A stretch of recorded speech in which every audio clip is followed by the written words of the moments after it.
Y en parte el diagnóstico, aunque el diagnóstico yo no veo tan claro que de ahí se deriven necesariamente las propuestas concretas todavía. Simplemente es como seguir preparando el terreno. Esto está mal. Como en el spot este de las aguas profundas, se sigue preparando la opinión pública, pero el preparativo ha sido tan largo que por lo menos lo que sugiere la encuesta del Universal del día de hoy es que en términos de opinión pública López Obrador lleva la delantera.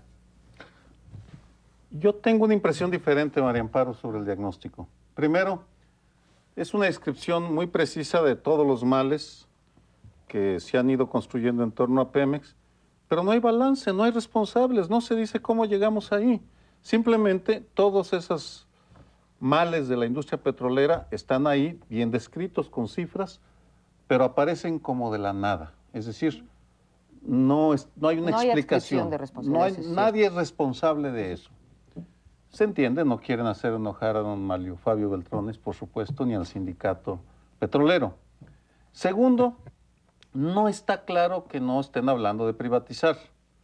Son muy cuidadosos de no mencionar la iniciativa privada, es decir, la entrada de capitales privados, pero lo que en el spot era alianza con otros factores, en el diagnóstico sí aparece complementariedad, aumento de recursos, incorporación de sociedades, etcétera. Perdóname, no está explícitamente rechazado, sino que se deja abierto.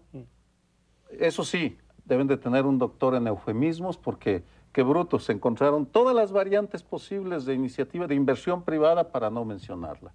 Ahora, en la parte ya más de fondo, ¿por qué creo que hay tantas dudas sobre los planteamientos del gobierno? No solo por lo tarde, sino porque la historia está en contra de ese diagnóstico y del spot, o del spot y del diagnóstico, porque el historial del PAN en este terreno, en el terreno de la relación entre empresa privada y poder político, no es buena.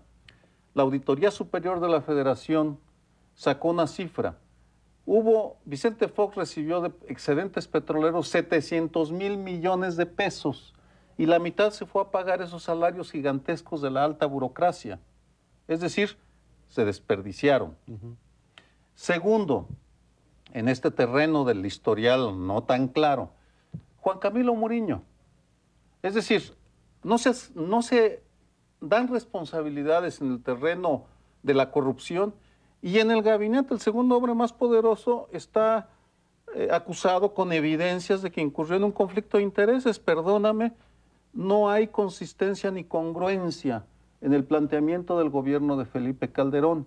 Y finalmente, como telón de fondo y como marco que explica, aquí se parte de un supuesto que no está comprobado, que la iniciativa privada en México es por naturaleza beneficiosa, olvidándose que vivimos en un país donde el paraíso de los monopolios, este es un paraíso de monopolios, y si la banca tuvo en los 6 años de Fox un 400% de ganancias, en ese sentido, la discusión que hay no es solo sobre la industria petrolera y por eso es tan profunda, es sobre la economía de mercado.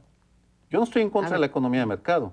Sí me parece que nuestra economía de mercado está cargada de distorsiones y corrupciones. A ver, En el diagnóstico se maneja todo tipo de frases para no hablar de la palabra privatización. Bueno, creo que en la izquierda ocurre exactamente lo contrario, porque se llega a decir, se está disfrazando. Es decir, no importa lo que diga la iniciativa en concreto, pueden hablar de cualquier palabra que a final de cuentas lo que se está buscando es la privatización en general, con esta connotación negativa que señalaba Leonardo Curcio que puede llegar a tener en México el concepto privatización, que tampoco me parece casualidad. Yo creo que tenemos ya varias experiencias en donde sí puedes asociar la privatización con efectos negativos. Está Teléfonos de México, donde se había ofrecido que la privatización se traduciría en tarifas más bajas, en fin, en mayor eficiencia, porque sabemos que cuando estuvo en manos del Estado fue un desastre, pero de pronto, cuando pasa a manos privadas, en condiciones monopólicas, pues tampoco es la banca, Fobaproa, todo eso se asocia a privatización, las carreteras, el rescate carretero. Entonces, de pronto, sí tenemos elementos para que mucha gente diga privatización, en este caso del petróleo, que además tiene una aura simbólica de la revolución, etcétera, será abuso, no es sinónimo de eficiencia, es sinónimo de abuso y de fortunas malavidas Que bueno, además para coronar esa, como cereza del pastel en ese discurso, pues está el caso de Muriño, efectivamente, ¿no? Como una demostración, desde la perspectiva del observador por lo menos, de que vean para qué quieren privatizar cualquier cosa que esto quiera decir. Qué bueno que nos estamos alejando del panfleto y estamos viendo en su esencia los argumentos de los dos, porque para mí el diagnóstico es un panfleto tecnocrático. Panfleto, sí, porque... Pero no está sustentado el diagnóstico, ¿no le ves sustento? Parte de supuestos ignora evidencia fundamental que no tiene que ver con la política, sino con la economía política, que es diferente. Sí. Es decir, le faltan ingredientes fundamentales. Y luego hace parte de supuestos que no fundamenta, porque no recurre a la historia, como ese enunciado de que la iniciativa privada en sí misma es positiva, aun cuando no la mencione porque se avergüenza, pero parte de ese supuesto. Necesitamos de la iniciativa privada. Y le ignora porque reitero y subrayo, el historial es malo, es muy malo. Y empieza con Salinas, continúa con la Bastida y el Pemex Gate, y continúa con el enriquecimiento de la familia Muriño, y lo siento mucho, en tanto no se demuestre lo contrario, esa fortuna se hizo a la sombra del Pemex, punto. Es la tragedia del PAN.